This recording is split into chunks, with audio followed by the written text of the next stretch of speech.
Hey, salut la team, j'espère que tu vas bien, c'est Jérémy Sensei. Aujourd'hui dans cette vidéo, on va parler de patrimoine, on va parler de revenus, on va étudier des chiffres qui sont publiés par l'INSEE qui fait ce gros travail pour savoir tout simplement qu'est-ce qu'il en est de la masse, qu'est-ce qu'il en est de la population générale. J'aime pas spécifiquement me comparer, je suis pas forcément quelqu'un qui se compare aux autres, j'aime bien plutôt m'inspirer de personnes, d'entrepreneurs qui ont réalisé certaines choses. Pour autant, je trouve que c'est quand même pas mal que d'avoir un repère, de savoir où on se situe pour savoir si on est dans la moyenne, en dessous de la moyenne ou plutôt supérieur à la moyenne, un petit peu comme un classement, même si encore une fois on n'est pas spécifiquement dans une compétition. Mais bon, on va pas se mentir, sur cette chaîne je parle beaucoup de patrimoine, d'investissement, de revenus, sur le fait d'avoir la liberté financière, de se préparer pour une future retraite qui peut-être n'arrivera pas. Et donc aujourd'hui, petite vidéo étude sur les chiffres. Est-ce que on gagne beaucoup? Est-ce que tu gagnes beaucoup? Est-ce que tu as beaucoup de patrimoine par rapport à ton âge? Est-ce que les hommes gagnent plus que les femmes? Ou alors est-ce que c'est un mythe? Bref, on va regarder tout ça ensemble. Bien sûr, si jamais t'aimes ce genre de contenu parce que vous êtes encore beaucoup à regarder mes vidéos et à ne pas être abonné, donc n'hésite pas, appuie sur le bouton, c'est totalement gratuit, ça soutient la chaîne, ça soutient les créateurs de contenu comme moi, ça fait ultra plaisir. Bref, je t'encourage vivement à t'abonner. Et si jamais tu as envie de participer à tout ce côté investissement, construction de patrimoine, augmentation de revenus, lifestyle, liberté financière, bref, tout ce que tu veux, sache que déjà, je propose des calls téléphoniques. Tu peux prendre un call avec moi, on peut discuter, savoir comment je peux t'aider concrètement. Et deuxièmement, tu peux ouvrir des PEA, des comptes titres, etc. Tu as des liens affiliés dans la description de cette vidéo. Je te remercie par avance de les utiliser, ça soutient énormément la chaîne. Alors, au niveau du patrimoine, donc là je suis sur le site de l'INSEE et on va regarder un petit peu, il n'y a pas forcément d'ordre, mais on va regarder un petit peu tout ce qui se passe d'après les études qui ont été faites par l'INSEE, notamment sur l'année 2021. Donc premièrement, on a par exemple ce genre de petit tableau où on peut voir que très concrètement, les revenus en fonction des tranches d'âge, donc là il n'y a pas forcément homme-femme, mais ne bouge pas forcément. Un petit top de marché sur la tranche 50-64 ans, parce que normalement on a une carrière, plus on avance dans le temps et plus on gagne bien, plus on a de revenus. Mais encore une fois, comme tu peux le voir, c'est pas non plus la folie furieuse, puisque là, d'emblée comme ça, on se dit qu'on gagne aux alentours des 20-25 000 euros par an et par personne. Donc ça c'est le niveau de vie médian. Donc c'est pas la moyenne, c'est le niveau de vie médian. Il faut bien comprendre que la moyenne et le médian, c'est pas forcément la même chose avec l'histoire des écarts types, etc. Et on s'aperçoit généralement que ceux qui sont dans le gratin, dans le top 1%, gagnent beaucoup plus que le reste de la population. Et du coup, ça tire la moyenne vers le haut. Par exemple, on va avoir une moyenne, je dis une bêtise, à 2500 euros par personne. Ça va être la moyenne en France. Je te dis peut-être une connerie. Mais en réalité, tu t'aperçois qu'il y a plus de 7 personnes sur 10 qui gagnent moins de 2500 euros. Voilà pourquoi il y a la moyenne et il y a la médiane. Il faut bien comprendre ce principe-là. Donc là, le niveau de vie médian, voilà, tu vois, pour les 40-49 ans, on est à 23 660 euros. Et on va y revenir un petit peu après dans la vidéo. Il y a des tableaux avec vraiment les déciles, etc. Je vais t'expliquer ça au fur et à mesure. Si tu n'as jamais jeté un œil sur ce genre d'études, c'est relativement intéressant, n'hésite pas à aller te rendre sur le site de l'INSEE, je te mets le lien si tu veux dans la description, tu tapes INSEE sur Google, ça va tout seul. Ça permet vraiment, encore une fois, de savoir un petit peu où tu te situes par rapport à la population. Alors, on va rentrer directement un petit peu dans le vif du sujet, avec le niveau de vie moyen par décile. Donc, les déciles, c'est quoi? C'est tout simplement les tranches de 0 à 10% entre guillemets des gens qui gagnent le moins d'argent jusqu'au top 1%, top 5% de ceux qui ont le plus gros revenu. Alors on peut voir déjà que par rapport aux années, tu vois 2017, 2018, 2019, 2020, les chiffres ont tendance à augmenter. Ça dépend les années, mais globalement on augmente dans le temps. Tu vois, pour les premiers déciles, donc les 10 à 20% de ceux qui gagnent le moins, on a 13 370 euros en 2017. Donc c'est en euros par an et par personne. Ça c'est une étude qui a été faite en 2021 il me semble. Et on finit à 14 000 euros et c'est un petit peu le cas aussi lorsqu'on va un peu plus loin dans l'échelle. 35 470 €, 37 060 €. Donc là, déjà, premier truc, moi, qui peut me frapper, c'est que tu vois que le top des personnes qui gagnent plus que 80% des gens, eh bien, vont avoir un salaire, en tout cas en 2021, de 37 060 € par personne et par an. C'est pas non plus la folie. Par contre, dès qu'on va commencer à monter dans les déciles, et là c'est dommage, j'ai pas retrouvé le tableau, mais j'avais trouvé un tableau à un moment donné où on avait vraiment le top 1%, là on est sur le top 10%, top 1%, top 0,1%, top 0,01%, et là ça devient complètement astronomique. Donc par exemple, les 10% des gens qui gagnent le plus d'argent, eh bien ça démarre à partir de 64 840 € par personne. Et on a une moyenne, je sais pas si c'est la médiane ou la moyenne pour le coup, à 26 610 €. Donc là déjà tu peux te dire que, admettons que tu gagnes 25 000 € net par an, eh bien tu vas être entre là et là. Donc globalement tu vas être dans la moitié supérieure, légèrement supérieure, aux alentours des 40% des gens qui gagnent le plus. Donc 25 000 €, c'est un tout petit peu plus de 2 000 € par mois. C'est pas non plus la folie furieuse, même si encore une fois ça reste un salaire correct, puisque bah, c'est quoi un salaire correct? C'est quand tu es dans la moyenne, on va dire ça comme ça, et on voit bien que bah, la moyenne se situe aux alentours des 23 à 24 000 €. Ça c'est vraiment le premier truc qu'il faut savoir. Donc par exemple, eh bien fais ton tableau de revenus. Tu sais que je prône pas mal sur cette chaîne le mesurer découper, le fait de faire des tableaux, de rentrer ces revenus. Tu peux avoir uniquement un salaire et après tu peux cumuler eh bien plusieurs revenus, exactement comme j'ai réussi à le faire avec les années. Le salaire d'un côté, après il y a l'immobilier qui s'est rajouté, la bourse. Maintenant j'ai des revenus via YouTube, j'ai des revenus d'affiliation, j'ai des revenus de vente de formation, d'accompagnement, etc., etc. Le but étant eh bien d'arriver à augmenter ces sources de revenus pour augmenter la somme à investir et lancer cette fameuse machine qui est si difficile à lancer. Mais voilà, au niveau des revenus, tu peux voir que c'est pas encore une fois si énorme que ça. Par exemple, faire partie du top 20%, ça veut dire que tu gagnes plus de 31 000 € par an, donc aux alentours peut-être des 2500, 2600 € net par mois. Pour certains, ça va sembler être des salaires qui sont inatteignables. Pour d'autres, c'est pas grand-chose. Peut-être que toi, tu gagnes 3500, 4000 € à l'instant où je te parle et tu fais déjà partie du top 20%, du top 15%. Maintenant, il faut bien se rendre compte et réaliser que la moyenne, en tout cas en France, d'après l'étude qui a été faite, eh bien, te dit que si tu gagnes plus de 24 000 € globalement, c'est-à-dire 2 000 € par mois, eh bien, tu fais partie des 50% des gens qui gagnent le plus. Ça, c'est le premier truc. Maintenant, qu'en est-il au niveau du salaire par rapport aux hommes et aux femmes, parce qu'on entend souvent que les hommes gagnent plus et tu vas voir, c'est pas un secret, c'est vraiment une réalité, puisque là je te mets un tableau où tu as encore une fois une étude sur le revenu salarial net annuel moyen en fonction des hommes et des femmes, en fonction des tranches d'âge et des professions. Donc on peut voir que sur le 18-24 ans, eh bien, on est à 9 170 € par femme et par an contre 11 700 €. Donc là, déjà, il y a une différence de quasiment 3 000 € et on va voir que la différence est toujours d'actualité, peu importe où on se met. Les 25-54 ans, on est à 19 300 € pour les femmes contre 24 860 € eh bien, pour les hommes. 55 ans et plus, il y a une différence de quasiment 8 500 €. 20 630 € pour les femmes et 29 140 € pour les hommes.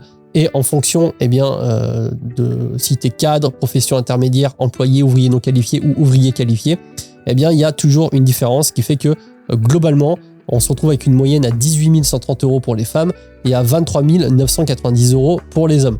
Alors, pour pas que cette vidéo soit non plus trop longue, sache que tu as un tableau aussi avec le temps de travail. Et on s'aperçoit que globalement, les femmes ont un temps de travail qui est très légèrement inférieur aux hommes, à peu près de 4%. Mais par contre, ça ne justifie pas la différence de salaire qui est aux alentours des 15-20%. Donc voilà, ça c'est une réalité pour les femmes. Eh bien, en tout cas, elles gagnent moins que les hommes. Et c'est pas fonction du poste. On peut pas se dire ouais, elle est cadre alors que lui machin. Non, là on le voit bien que même pour une femme qui est cadre, globalement, elle va gagner 35 830 € en moyenne contre 45 000 € pour un homme. Ça fait 10 000 € d'écart à l'année. Donc voilà, donc là, je suis pas là en train de faire un débat ou quoi, c'est simplement une analyse des chiffres publiés par l'INSEE. Et bon, il n'y a pas de question à se poser, entre guillemets, il n'y a pas de non mais peut-être que machin, non, c'est pas ça.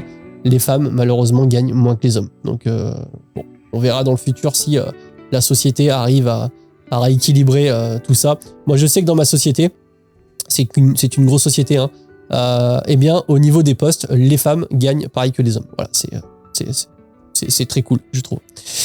Alors ensuite, pour compléter un petit peu tout ça, tu vois, tu as un deuxième tableau, toujours sur le site de l'INSEE, qui nous dit que supérieur au 9e décile, je sais pas si c'est 95 plus ou autre, j'ai pas l'info, mais on est à 102 880 € en revenu annuel moyen par an et par personne. Donc là, on voit clairement que autant du décile 10%, 20%, 30%, etc., on va faire quasiment 16 000 €, 19 000, ça fait plus 4 000, plus 4 000, plus 4 000, plus 5 000, plus 5 000. Et là, en fait, on se retrouve à faire quasiment x2. C'est exactement ce que je te disais tout à l'heure. Plus on va tendre vers les déciles importants, 99%, 99,9%, etc., et plus les revenus vont être complètement exponentiels. C'est exactement ce qu'on va retrouver sur cette courbe ici, où on voit bien qu'au début, la courbe est globalement sur une pente qui est globalement la même. Et vraiment, plus on va s'approcher des 100%, globalement du top 0,1%, du top 0,001%, et plus la courbe va s'incliner pour quasiment se retrouver à la verticale. C'est-à-dire que c'est dommage, encore une fois, que j'ai pas le tableau, mais par exemple, le top 10% va gagner 100 000 € par an. Le top 1% va peut-être gagner, je sais pas, 1 million d'euros par an. Encore une fois, je dis des bêtises, j'ai pas les chiffres sous les yeux. Le top 0,1% va peut-être gagner 10 millions par an et le top 0,01% va gagner peut-être 200 millions par an. C'est vraiment, à la fin, ça n'a plus, c'est pas que ça n'a plus de sens, mais vraiment, l'écart est stratosphérique. C'est pour ça que quand on regarde des études et qu'on nous dit que le salaire moyen en France est de 2600 € net, et toi tu te dis oh c'est bizarre quand même parce que franchement moi autour de moi je connais pas beaucoup de monde qui gagne 2600 € par mois. Eh bien oui, parce qu'en fait quand tu as des bonhommes comme Bernard Arnault qui se retrouvent à prendre je sais pas combien de dizaines de millions d'euros de dividendes, et donc du coup son revenu est énorme, forcément ça fait bouger la moyenne. Donc ça c'est vraiment par rapport aux revenus. Donc moi quand je regarde toutes ces valeurs, toutes ces données, eh bien c'est vraiment le côté où au final ça peut paraître difficile, et au final ça l'est peut-être pas tant que ça, que d'arriver à se positionner, tu vois, par ici, gagner 40 000 € par an. Si tu arrives à avoir un job salarié où tu gagnes 24 000 € net par an, et qu'à côté tu développes une activité entrepreneuriale en parallèle de ton boulot, où tu arrives à faire, je sais pas, 1 000 € net par mois de vente, eh bien ça voudrait dire que tu te retrouves avec 12 000 € plus 24 000, donc 36 000 €, et on se retrouve quasiment sur le 6-7e décile, ce qui commence à devenir intéressant. Encore une fois, le but du jeu est d'essayer de monter un petit peu au niveau du revenu. Mais le revenu ne fait pas tout, comme tu le sais. Tu peux très bien avoir des personnes qui gagnent, et tu as des personnes qui gagnent 5 000 € net par mois et qui n'arrivent pas à mettre un copec de côté parce qu'ils ont un lifestyle qui fait qu'ils dépensent systématiquement l'intégralité du revenu qu'ils ont généré.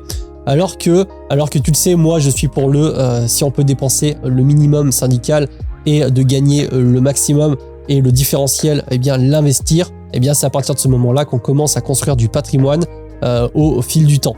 Et au niveau du patrimoine, qu'est-ce que l'INSEE nous dit? Elle nous dit que début 2021, 92% des avoirs patrimoniaux sont détenus par la moitié des ménages. Donc ça veut dire que globalement, il y a la moitié des gens qui détiennent 92% du patrimoine. Pourquoi? Parce qu'il y a encore une fois des gens qui ont vraiment des très gros patrimoines, alors qu'il y a un certain nombre de personnes en France, un certain pourcentage de personnes qui ont vraiment un patrimoine pas du tout important, voire quasiment inexistant. Donc là, comme on disait, c'est très simple, hein, on prend 50% de la population. D'un côté, ceux qui ont le moins de patrimoine détiennent 8% de l'ensemble du patrimoine brut, alors que de l'autre côté, il y a 92% de l'ensemble du patrimoine brut qui est détenu par 50% des ménages. Donc la moyenne, en tout cas, c'est 177 200 euros de patrimoine brut, encore une fois. Donc ça veut tout et rien dire, parce que si tu fais un crédit auprès d'une banque, que tu as une maison à 300 000 euros et que tu viens juste de commencer à rembourser ta première échéance, techniquement parlant, tu as déjà plus de patrimoine brut que 50% des gens. Ça veut dire que si tu as plus de 177 200 euros de patrimoine brut, globalement, tu es dans la plus grosse partie, tu fais partie des 50% des gens qui ont du patrimoine. Et si c'est inférieur à ça, eh bien, tu es dans les 50% de personnes qui ont pas trop ou pas du tout de patrimoine. Alors, qu'est-ce que ça dit au niveau du tableau sur le patrimoine en euros? Donc là, on est vraiment sur le montant du patrimoine net. Pour le coup, on est vraiment sur le patrimoine net. Pour moi, je trouve que c'est beaucoup plus parlant. Donc, on a encore une fois la moyenne, la médiane. Donc là, tu peux voir que, par exemple, la moyenne, on est à 97 900, alors que la médiane, on est à 21 800. C'est divisé par 4.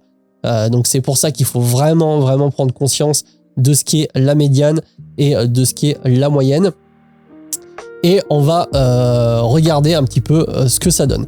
Donc, on peut voir que le premier décile, donc ça veut dire les 10% des gens qui ont le moins de patrimoine ont un patrimoine de 1000 euros, alors que les 10% des personnes les plus riches possèdent un patrimoine supérieur à 256 500 euros net. Donc ça, c'est vraiment le premier truc. Au niveau de la répartition des personnes en fonction de la tranche d'âge, parce que forcément, normalement, si tu es dans la construction de patrimoine, dans l'investissement, eh bien, plus tu vas dans le temps, plus tu vas construire de patrimoine. Ça paraît totalement logique. Et là, ce qu'on peut voir, c'est que les moins de 30 ans, globalement, eh bien, ils vont avoir 38 500 euros net en moyenne de patrimoine, avec les 10% les plus pauvres, entre guillemets, on est à 1100 euros de patrimoine net. Les 10% des personnes de 30 ans et moins qui ont le plus de patrimoine ont un patrimoine supérieur ou égal à 100 500 euros. Et on peut voir en fonction de l'âge, voilà, sur les tranches, donc ça c'est vraiment les tranches tous les 10 ans, de 30 à 39 ans, de 40 à 49 ans, 50 à 59 ans, etc. Eh bien, on va se retrouver avec 327 500 euros par exemple de patrimoine net pour les 10% les plus riches sur la tranche 30-39 ans, 506 100 euros, 653 500 euros, 677 000 euros pour les personnes de 60 à 69 ans. Là, ça diminue un petit peu, mais par contre, on s'aperçoit que pour les personnes, entre guillemets, les plus pauvres, eh bien, il n'y a absolument aucun patrimoine, c'est-à-dire que on va avoir 1100 euros pour les personnes de moins de 30 ans avec le moins de patrimoine, et les 10% des plus pauvres, entre guillemets, se retrouvent également avec 3800 euros net de patrimoine entre 60 et 69 ans. Donc là, ça permet de voir un peu la différence entre, encore une fois, quelqu'un qui investit, qui est vraiment dans l'approche de la construction de patrimoine, et bien que avec le temps, on peut se retrouver quand même avec un patrimoine important. Encore une fois, on parle de cette colonne-là concernant les 10% des personnes eh bien, les plus fortunés, ceux qui ont le plus de patrimoine. Au niveau de la moyenne, eh bien, on peut voir que on se retrouve avec 219 900 euros de 40 à 49 ans, alors que la médiane est à 106 000 euros. Donc, c'est vraiment 2 fois moins. Donc, ça veut dire quoi? Ça veut dire que si tu as, encore une fois, entre 40 et 49 ans, et que tu as un patrimoine supérieur à 106 600 euros, tu fais partie des 50% des personnes de la tranche d'âge 40-49 ans qui ont le plus de patrimoine. Et si tu as moins, bah, tu fais partie des 50% qui possèdent le moins. Donc vraiment, la médiane, elle n'est pas si haute que ça. Voilà, globalement, c'est tout le temps en dessous de 200 000 euros. Donc ça veut dire que si demain, tu es tout seul, tu arrives à acheter une maison qui coûte 200 000 euros et tu fais un crédit sur 25 ans et que tu arrives à le rembourser, eh bien, techniquement, tu fais déjà partie des 50% des personnes qui ont le plus de patrimoine. Et encore une fois, après, c'est simplement une échelle en fonction de l'âge, des déciles, le top 1% gagne tant, etc., etc. Et pour terminer, eh bien, je peux te mettre un petit dessin ici que tu retrouves où en rose, tu as le patrimoine brut et en bleu, le patrimoine net en fonction des déciles, 0, 10%, 10, 20%, etc. Et là, on peut voir qu'on a le 95% et le top 1%. Par exemple, 5% des personnes les plus riches possèdent 878 900 euros de patrimoine brut. Alors, je ne sais pas si c'est la moyenne ou la médiane. et 794 800 euros de patrimoine net. Donc on voit bien que là, quasiment le patrimoine net équivaut presque au patrimoine brut. Et pour le top 1%, on est quasiment sur 2 millions d'euros en brut et 1 745 800 euros en net. Donc c'est vrai que moi j'ai pas mal regardé ces chiffres simplement par curiosité. Je me suis dit que peut-être ça t'intéresserait que j'en fasse une vidéo. J'ai survolé pas mal certaines choses encore une fois, mais sinon on est déjà à plus de 20 minutes de vidéo. Tu t'imagines bien que si je regarde tous les chiffres de l'INSEE en détail, on va vraiment passer beaucoup de temps. Mais je t'encourage de ton côté à aller jeter un œil à tous ces chiffres-là, sans non plus pour se comparer ou sans pour autant que tu te dises « Ouh là là, moi j'ai que 45 000 euros de patrimoine net alors que j'ai 38 ans et du coup je suis dans les 50% les plus pauvres ». L'idée derrière, c'est de prendre certaines consciences et de pourquoi pas avoir certains déclencheurs parce qu'il n'est jamais trop tard pour commencer à investir tout simplement. Donc si tu as aimé cette vidéo, n'hésite pas à liker, à partager. Mets-moi en commentaire si tu as des questions, si tu as des suggestions ou tout simplement pour un retour de vidéo. Tu as également dans la description le Discord communautaire, on est un peu plus de 300. Ça partage tous les jours sur le domaine de l'investissement, sur la bourse, sur l'entrepreneuriat, sur l'immobilier, sur tout ce qui concerne la construction de richesse, de patrimoine. Et sur ce, moi je vais te laisser avec une vidéo guide bourse. Si tu l'as toujours pas vue, je t'encourage à aller jeter un œil, c'est juste ici. Et je te dis à la prochaine, c'était Jérém, salut.